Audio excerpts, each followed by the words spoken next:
Tagumpay na naipadala sa kalawakan ng kauna-unahang satellite na gawa sa kahoy.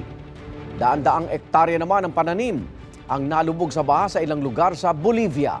Yan at iba pang balita sa ibang bansa sa UB Express Overseas.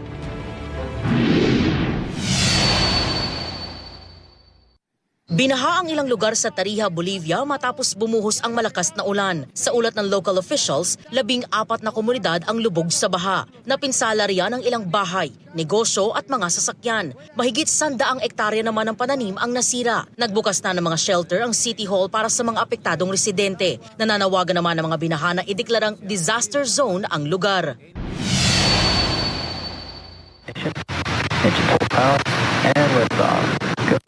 Tagumpay na naipadala sa kalawakan ang kauna-unahang satellite na gawa sa kahoy, ang LignoSat. Nilaunch yan mula sa Kennedy Space Center sa Florida sa Amerika bilang bahagi ng pagtest sa paggamit ng kahoy sa space sa mga susunod na misyon. Ang LignoSat na dinevelop ng Japanese researchers ay papunta sa International Space Station at pagkatapos ay iikot 400 kilometers mula sa Earth. Mananatili ng 6 na buwan ang satellite sa kalawakan kung saan masusubok ang tibay ng kahoy sa extreme conditions.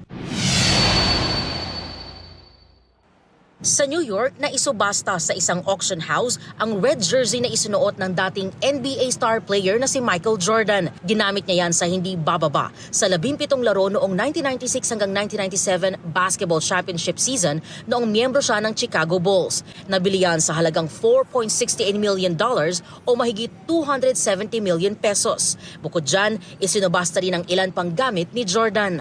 Itong unang balita. EJ Gomez para sa GMA Integrated News.